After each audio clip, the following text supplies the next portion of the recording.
Detective Marcus Chen had seen a lot of weird things in his 15 years on the force, but nothing quite like this. So, let me get this straight, he said, pinching the bridge of his nose. Someone broke into a maximum security food storage facility to steal pickles. The warehouse manager, a sweaty man named Gerald, nodded frantically. Not just any pickles, Detective. The world's rarest pickle. The Midnight Emerald. It was being transported to the International Pickle Convention tomorrow. It's worth $2.3 million. Marcus stared at him. 3 million for a pickle. It's been fermented for 30 years in a sealed cave in the Swiss Alps, Gerald explained, as if this made perfect sense. Only 3 exist in the world. Marcus looked around the crime scene. The thieves had cut through 3 layers of security, bypassed infrared sensors, and somehow managed to drain an entire tank of brine without triggering the pressure alarms. This was professional work. Any surveillance footage? Gerald's face went pale. That's the weird part. The cameras caught something. That. He pulled out his phone and showed Marcus the video. The footage showed a figure in a full-body pickle costume waddling through the facility. You're kidding me, Marcus muttered. Wait, there's more. Gerald fast-forwarded. The pickle person stopped, turned directly to the camera, and did a little dance before moonwalking out of frame. Marcus felt a headache coming on. Who would do this? I have a theory, said a voice behind him. He turned to see his partner, Detective Lisa Rodriguez, holding up her phone. Check this out. 3 weeks ago, someone hacked the International Pickle Convention's website and replaced it with a manifesto about pickle inequality and brine justice. They signed it, the Gherkin Ghost. The Gherkin Ghost. Marcus repeated flatly. It gets better. 2 weeks ago, someone filled the mayor's swimming pool with pickle juice. Last week, someone projected a giant pickle onto the side of City Hall. This is the strangest case I've ever worked on, or the funniest. Lisa grinned. Come on, Marcus. When are we ever going to investigate a pickle thief again? The next morning, Marcus and Lisa sat in the conference room, surrounded by files on pickle-related crimes. Yes, apparently there were enough to fill multiple folders. Okay, Lisa said, pulling up a map on the screen. All the incidents have happened within a 5-mile radius. The epicenter is, she zoomed in, Parkside neighborhood. Let's check it out. 20 minutes later, they were walking down a tree-lined street when a peculiar smell hit them. Is that? Marcus sniffed the air. Pickles, Lisa confirmed. Strong ones. They followed the scent to a small storefront with a hand-painted sign.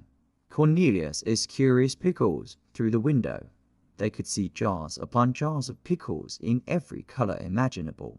A bell chimed as they entered. Behind the counter stood an elderly man with wild white hair and spectacles that magnified his eyes to an almost comical size. Welcome, welcome, he chirped. I'm Cornelius. How may I pickle your interest today? We're actually here about a theft, Marcus said, showing his badge. Someone stole a very expensive pickle from a warehouse. Cornelius's eyes went even wider. The Midnight Emerald? Oh my stars.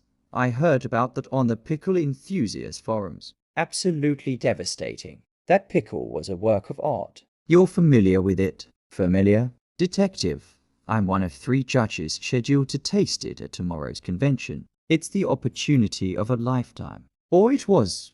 His face fell. Now some scoundrel has it. Lisa leaned against the counter. Any idea who might want to steal it? Cornelius stroked his beard thoughtfully. Well, there's always been rivalry in the professional pickle world. Just last month, Madame Dubois accused Victor Brinovich of stealing her fermentation secrets. Then there's the whole scandal with the Japanese umami pickle that turned out to be artificially flavored. Wait, Marcus interrupted. These people, they're all going to be at the convention tomorrow. Of course. It's the Super Bowl of pickles, Detective. Marcus and Lisa exchanged looks. We need a list of everyone attending, Lisa said. As Cornelius rummaged behind the counter, Marcus noticed a bulletin board covered in pickle photos, recipes, and was that a pickle costume? Mr. Cornelius, Marcus said slowly. Do you own a pickle costume? The old man looked up, confused. What? No, why would I? Oh, You mean for the convention? Lots of people dress up. It's quite festive. Last year, someone came as a pickle jar. Very clever. He handed them a thick booklet. Here's the convention program. Everyone who's anyone in the pickle world will be there. Outside, Lisa flipped through the pages. Marcus, look at this. There's going to be over 300 people there. How are we supposed to find our thief? Easy, Marcus said, a smile creeping across his face. We go undercover. Oh no, yes. Tomorrow, we're pickle enthusiasts. The International Pickle Convention was somehow even more bizarre than Marcus had imagined. The convention center was decorated with giant inflatable pickles, and at least a quarter of the attendees were in costume. He and Lisa, dressed in suspiciously purchased I'm kind of a big deal t-shirts, tried to blend in. This is my nightmare, Marcus whispered. Look on the bright side, Lisa said. Free samples. They split up to cover more ground. Marcus wandered past booths offering everything from ghost pepper pickles to dessert pickles, which, he discovered, were exactly as terrible as they sounded. He was examining a display of pickle-scented candles when he noticed something odd. A woman in a lab coat was having a heated conversation with a man in an expensive suit. Marcus couldn't hear everything, but he caught fragments. You promised me recognition. The formula is mine. You'll regret this, the woman stormed off, and Marcus followed at a distance. She made her way to a booth labeled Dr. Helena Marsh Fermentation Scientist. The banner boasted, revolutionizing pickle science. Marcus approached casually. Interesting work you do, Dr. Marsh. She looked up, still fuming. You have no idea. I've dedicated 20 years to perfecting brine chemistry. And what do I get? Nothing. While charlatans like Viktor Brinovich get all the glory with their artisanal methods. She made air quotes. He wouldn't know real science if it fermented in front of him. That's the guy you were just talking to. That's him. He's been nominated for the Golden Gherkin Award. Can you believe it? The most prestigious honor in pickle making. And it's going to a fraud. Before Marcus could respond, a commotion erupted across the hall. Someone was screaming. Marcus ran toward the sound, Lisa appearing beside him from another direction. They pushed through the crowd to find Gerald, the warehouse manager, pointing at a display case. Inside sat a magnificent, emerald green pickle in a crystal jar. That's it, Gerald shouted. That's the Midnight Emerald. Someone call the police. Oh, wait, you are the police. Marcus looked at the placard, presented by anonymous donor for the appreciation of all. Everybody step back, Lisa commanded, pulling out her phone to photograph the scene. Marcus examined the case. No sign of forced entry. Whoever placed it here had a key or... He looked up. An air vent directly above, with fresh scratches around the screws. Lisa checked the roof axis, but before she could move, the lights went out. Screams filled the darkness. Marcus fumbled for his flashlight, but when the emergency lights kicked in 30 seconds later, the pickle was gone. Again. This is personal now, Marcus said, pacing the convention center security office. This thief is mocking us, or trying to tell us something, Lisa said, reviewing footage on the security monitors. Look, the pickle is placed in the case at 10:47 a.m. Lights go out at 11:23. That's 36 minutes where anyone could have seen it. So the thief wanted witnesses. Wanted people to know they had it. Marcus thought for a moment. Gerald, is there any other reason someone would want the pickle besides its value? Gerald shifted uncomfortably. Well, there is one thing. The Midnight Emerald isn't just rare. According to legend, whoever judges it at the convention gets to name it officially. It becomes their legacy in pickle history forever. Who are the judges? Cornelius, Madame Dubois, and Viktor Brinovich.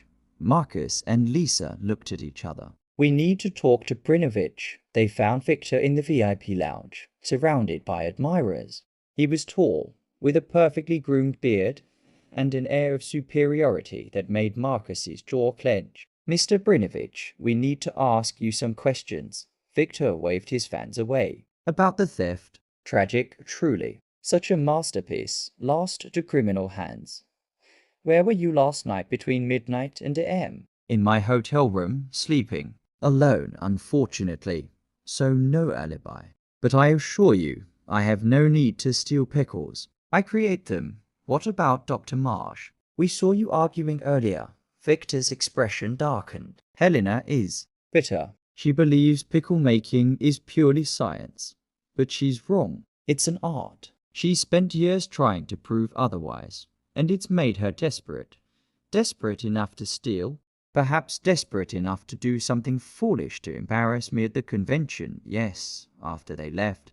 Lisa said, "He's hiding something. Everyone here is hiding something," Marcus replied. This whole community is built on secret recipes and rivalries. His phone buzzed. A text from the lab. Analyze the brine from the display case. Contains a rare mineral salt only found in specific Swiss caves. Only 3 suppliers in the world. Lisa, we need to check those suppliers. 20 minutes of frantic calling later, they had their answer. One supplier, Brine Source International, had recently shipped to a local address. The address belonged to Cornelius's Curious Pickles. Marcus and Lisa stood outside Cornelius's shop as the sun began to set. The closed sign hung in the window, but lights were on in the back. I really hope this sweet old man isn't our thief, Lisa muttered. They knocked. No answer. Marcus tried the door unlocked. Inside, the shop was dark except for a glow coming from the back room. They moved quietly, hands on their weapons. The back room door was ajar. Marcus pushed it open slowly. Cornelius stood at a workbench, carefully examining the midnight emerald pickle with a jeweler's loupe. Next to him sat an open laptop showing the convention's security feed. "Mr. Cornelius," Marcus said softly. The old man jumped, dropping the loupe. For a moment, he looked terrified. Then his shoulders sagged. "I suppose you want an explanation. That would be nice." Cornelius gestured to chairs. "Please sit. This may take a moment." He carefully returned the pickle to its jar. "I've been a pickle maker for 53 years. It's my life, my passion, my everything. 10 years ago, I entered the international convention for the first time with what I thought was my masterpiece." "Do you know what the judges said?" Marcus shook his head. "Adequate. That's it. One word." I watched Victor Brinovich win with a pickle that I knew was inferior to mine. But he had the name, the reputation, the marketing. "So you stole the Midnight Emerald for revenge?" "No, I stole it to save it." Cornelius's eyes blazed with sudden intensity. 3 days ago, I learned something terrible. Victor Brinovich planned to deliberately give the Midnight Emerald a mediocre review tomorrow. He wants to damage its reputation so he can buy the remaining 2 pickles for cheap, then discover their true worth later. He'll make millions and secure his legacy as the genius who rescued them. That's quite an accusation. Lisa said, "It's true. I have proof." Cornelius opened his laptop and showed them a series of encrypted emails he'd hacked from Victor's account. "I'm not proud of how I got these, but..." Marcus read through them. The old man was right. Victor had orchestrated the whole thing with a corrupt auction house. "So your plan was what? Steal the pickle and return it dramatically at the convention?" "Not exactly." Cornelius smiled sheepishly. "My plan was to expose Victor's scheme publicly, but I needed the pickle as evidence." "I was going to reveal everything tomorrow during the judging ceremony. The costume, the moonwalking, the messages. I wanted to build mystery, get people talking, make sure everyone was watching when I exposed him. The Gherkin Ghost," Lisa said. "I thought it had a nice ring to it." Marcus rubbed his temples. "You realize you committed multiple felonies?" "I know. I'm prepared to face the consequences." "But please, you have to stop Victor first." "If he goes through with his plan, It'll destroy the integrity of the entire convention. Pickle making might be silly to outsiders, but it matters to us. We have standards, traditions. We can't let greed corrupt that. Marcus looked at Lisa. She raised an eyebrow. He could see her thinking the same thing he was. This was the weirdest case ever, and they were about to make it weirder. Okay, Marcus said. Here's what we're going to do. The next morning, the convention hall buzzed with excitement. The Midnight Emerald judging ceremony was about to begin. 300 pickle enthusiasts filled the seats, unaware of the drama about to unfold. Cornelius, Madame Dubois, and Victor Brinovich sat at the judges' table on stage. Behind a curtain, Marcus and Lisa waited with their team of officers. The MC, a cheerful woman in a pickle print dress, approached the microphone. Ladies and gentlemen, the moment we've all been waiting for. But first, we have a special surprise. On cue, the lights dimmed. A spotlight hit center stage, where Marcus stepped out in full detective attire. Good morning, I'm Detective Marcus Chen, and I'm here to talk about a theft. Confused murmuring rippled through the audience. Victor's face went pale. 3 days ago, the Midnight Emerald was stolen from a secure facility. Yesterday, it briefly appeared here before being stolen again. Today, I'm here to return it and to reveal why it was taken. The curtain rose, revealing a screen. Lisa began playing the hacked emails, showing Victor's scheme in detail. The audience gasped. Victor stood, knocking over his chair. This is preposterous. Those emails are fabricated. Are they? Said a new voice. Everyone turned. Dr. Helena Marsh walked onto the stage, holding a folder. Because I have the original files. Victor sent them from his laboratory computer, the laboratory we used to share before he stole my research and kicked me out. I still had access to the backup server. You're working together? Victor sputtered, pointing between Helena and Marcus as of 10 minutes ago. Yes, Helena said with satisfaction. The detective explained everything. You didn't just plan to manipulate the pickle judging, Victor. You used my fermentation research without credit for years. The audience began booing. Someone threw a pickle. Then another. Order, please. The MC shouted, but the crowd was beyond control. Victor tried to flee, but found 2 officers blocking the exit. Within minutes, he was in handcuffs, shouting about his lawyers. When the chaos settled, Marcus brought out the Midnight Emerald in its crystal jar. Now, about the person who actually stole the pickle. He paused. They did it for the right reasons, but wrong methods. They could face serious charges. However, given the circumstances, and the fact that they're cooperating fully with our investigation of Victor Brinovich fraud, I'm recommending community service instead of jail time. Cornelius stood, tears in his eyes. Thank you, Detective. Don't thank me yet. Your community service is teaching my department how to properly ferment vegetables. Apparently, we need better food at the station. The audience laughed, the tension breaking. Madame Dubois stood next. Since Victor has been disqualified, we need a 3rd judge. Detective, would you do the honors? Me? I don't know anything about pickles. You know about justice, she said with a smile. Sometimes that's more important. Epilogue. 2 weeks later, Marcus sat in Cornelius's shop, surrounded by jars of fermenting vegetables. The old man was teaching him the basics of brine chemistry. So the salt content has to be exactly 3. 5, Marcus asked, taking notes. For this variety, yes. Too much, and it's too salty. Too little, and it spoils. Lisa walked in, waving a newspaper. Have you seen this? The Great Pickle Heist is national news. They're calling you the Gherkin detective, Marcus groaned. Don't start. Too late. It's already on your desk nameplate. Captain's orders. His phone rang. Detective Chen. Detective. This is Gerald from the warehouse. We have another situation. Someone broke in last night and left a note that says the cucumber strikes back. Marcus closed his eyes. Please tell me you're joking. I wish I was. Also, they replaced all our security camera footage with videos of dancing vegetables. Lisa was laughing so hard she had to sit down. "We'll be right there," Marcus said, hanging up. He looked at Cornelius. Any chance this is one of your friends? Cornelius looked offended. Detective, we're pickle enthusiasts, not anarchists. Though I did hear that a radical kimchi group has been causing trouble lately. Of course they have, Marcus muttered, standing up. Come on, Lisa. Duty calls. As they left the shop, Lisa grinned. You have to admit, this job is never boring.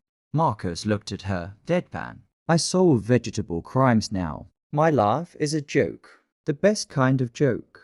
One with a good punchline. What's the punchline? You're kind of a big deal now. Marcus stopped walking. I'm requesting a new partner. Too late. We're the Pickle Police now. It's our brand. Their bickering faded as they walked down the street, leaving Cornelius in his shop, smiling as he returned to his beloved pickles. Justice, he thought, sometimes came in the strangest packages. And sometimes it was worth fighting for, even if it meant dressing up as a pickle and moonwalking through a crime scene. The end.